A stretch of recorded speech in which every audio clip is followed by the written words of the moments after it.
खैर फिल्म देख ली है क्या?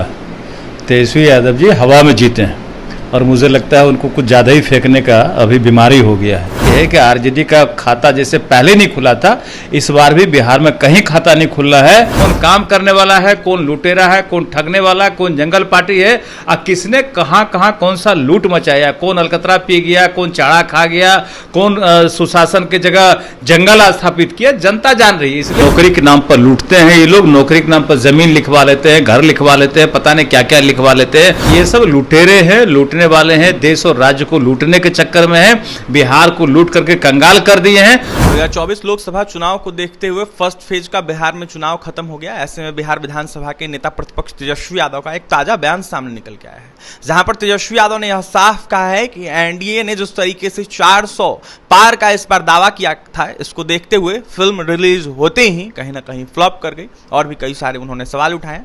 तमाम अनेक मुद्दों पर चर्चा करेंगे। हमारे साथ बात करने के लिए बिहार सरकार के मंत्री नीरज कुमार बबलू हैं। नीरज जी, तेजस्वी यादव दावे कर रहे हैं, कह रहे हैं कि फिल्म रिलीज होने के तुरंत बाद ही आप लोगों की फिल्म फ्लॉप कर गई, कैसे? खैर फिल्म देख ली है क्या? तेजस्वी यादव जी हवा में जीते हैं और मुझे लगता है उनको कुछ ज़्यादा ही फेंकने का अभी बीमारी हो गया है।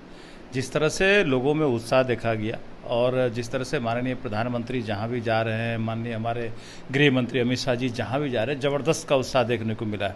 और लोग काफ़ी, हमको लगता है कि उत्साह के साथ वोटिंग किए हैं माननीय प्रधानमंत्री के कामों को देखते हुए।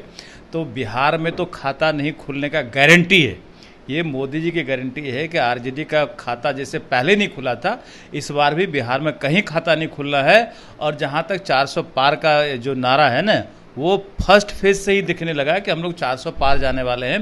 कहे कि 102 जगह जो वोटिंग हुआ है वो हर जगह एक तरफा एनडीए को वोटिंग मिला है और यहाँ बिहार में इंडी गठबंधन का खाता नहीं खुलेगा, इसकी गारंटी। लेकिन वो तो कह रहे हैं इस बार चौंकाने वाला परिणाम आएगा जिस तरीके से वोटिंग हुआ है। यही चीज़ वो पीछे भी कहते थे, पिछले चुनाव में भी कहते थे ये चौंकाने वाला होगा, वो चौंकाने वाला होगा, ये सीट हम जीत रहे, वो सीट जीत रहे।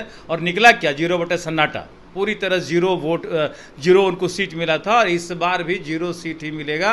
इस बार भी उनका खाता बिहार में नहीं खुलेगा राजद का, इस बात की गारंटी। उन्होंने ये भी कहा है कि जिस तरीके से 2014 और 2019 में आपके नेता ने वादा किया था, उस वादा पर खरा नहीं उतर पाए और ऐसे में जिस तरीके से दावा कर रहे हैं जनता जान गई है और इस बार जमानत। देखिए, देश में पहले ऐसे प्रधानमंत्री हैं आदरणीय नरेंद्र मोदी जी कि जो वादा किए हैं उसका 95% से ऊपर पूरा करने का काम किए। ये पहले ऐसे नेता हुए, पहले ऐसे प्रधानमंत्री हैं और उन पे देश को पूरा गर्व है, पूरा देश में उत्साह का माहौल है। जो कहते हैं वही करते हैं, जो करते हैं वही कह के दिखाते हैं। इसलिए इनका कहीं कोई काट नहीं है, कहीं कोई जोर नहीं है।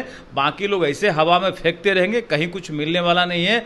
जितना झूठ बोलना है, जितना हवाबाजी करना कर ले, जनता सब समझ रही है कि कौन काम करने वाला है, कौन लुटेरा है, कौन ठगने वाला, कौन जंगल पार्टी है और किसने कहां कहां कौन सा लूट मचाया, कौन अलकतरा पी गया, कौन चाड़ा खा गया, कौन सुशासन की जगह जंगल स्थापित किया, जनता जान रही है। इसलिए जनता निश्चिंत है कि हमको किसको वोट देना है और किसका खाता नहीं खोलने देना है, तय किए हुए लोग। करोड़ करोड़ रोजगार की बात कर रहे तेजस्वी यादव, अगर इंडिया अलायंस की सरकार बनती है उसके साथ ही विशेष पैकेज, विशेष राज्य का दर्जा और भी कई सारे मुद्दों को लेकर वो कह रहे हैं कि चुनाव कोई मुद्दा इनका काम करने वाला नहीं है, कोई पैकेज काम करने वाला नहीं है। जनता को पता है कि कैसे नौकरी के नाम पर लूटते हैं ये लोग, नौकरी के नाम पर जमीन लिखवा लेते हैं, घर लिखवा लेते हैं, पता नहीं क्या क्या लिखवा लेते हैं और बहुत कुछ लिखाने का बात सुनते रहते हैं।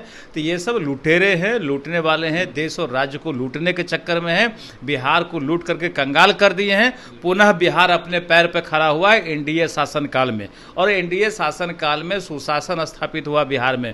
पुनः कोई ऐसा जनता बिहार का नहीं चाहता है कि पुनः बिहार में जंगल आ जाए, पुनः बिहार में लूट की संस्कृति बने।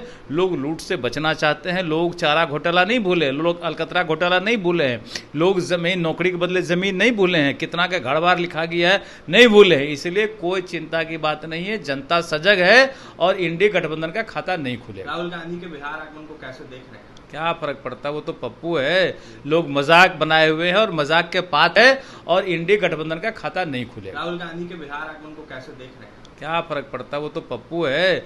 लोग मजाक बनाए हुए हैं और मजाक के पात्र भी हैं। लोग आएंगे कुछ हंसी ठिठोले करने, लोग उनका भी सुनने आ जाएंगे, लेकिन एक भी वोट का फर्क नहीं पड़ेगा। जो हमारा वोट है हमारे साथ इंटैक्ट है और हम लोग 40 का 40 बिहार में जीतने वाले हैं। अंतिम सवाल रहेगा आपसे, तेजस्वी यादव के एक कार्यक्रम के दौरान चिराग पासवान की मां को गाली दिया जाता है, सोशल मीडिया पर काफी तेजी से वीडियो वायरल हो रहा है, लेकिन तेजस्वी यादव इनकार करते हुए नजर आ रहे हैं। देखिए, ये आरजेडी का संस्कार है। आरजेडी का यही संस्कार है कि दलितों को तबाह करना, पिछड़ों को तबाह करना, उसको बेइज्जत करना, गाली देना। अब देखिए, थोड़े दिन के लिए समय मिला था उनको सत्ता में आने का, कैसे दलित बालिका से बलात्कार, गैंग रेप तक हुआ, दलितों का कैसे अपमान हुआ, कैसे उनके नेता गाली गलौज करते हैं, कैसे मारपीट करते हैं। तो पुराना जो 15 साल का इनका कुशासन रहा है, उसमें दलित कैसे प्रताड़ित हुए, आम जन गरीब कैसे प्रताड़ित हुए, लोग भूले नहीं हैं। इसलिए वो जो गाली गलौज का इनका संस्कृति है ना, वो पुनः नहीं आने देगी जनता। जनता मन बना चुकी है। ये लोग लुटेरा है, जंगल पार्टी का सदस्य है, गिरोह चलाता है, पार्टी नहीं, लोग गिरोह चलाता है और इस गिरोह को पनपने नहीं दिया जाएगा। देखिए, ये लोग जंगल पार्टी के लोग हैं और ये लोग गिरोह चलाते हैं, ऐसे में इन लोगों को जनता पनपने नहीं देगी। इस बार कहीं ना कहीं जिस तरीके से 400 पार का नारा एनडीए के द्वारा दिया गया है, उस नारे पर एनडीए उतरने जा रही है, तो वहीं जनता अपना जो भी वोट है वो नरेंद्र मोदी को देने जा रही है। तेजस्वी यादव के बयान को लेकर जमकर बिहार सरकार के मंत्री नीरज कुमार बबलू निशाना साधे थे, साफ कहते हुए नजर आ रहे थे कि इस बार कहीं ना कहीं उनका एक भी सीट नहीं आएगा और एनडीए की पूर्णतः सरकार बनेगी। तो वहीं जिस तरीके से उनका चरित्र है उसको लेकर भी सवाल उठा रहे थे। और भी तमाम खबरों के लिए बने रहे हमारे साथ। इस वीडियो में इतना ही। बहुत बहुत धन्यवाद।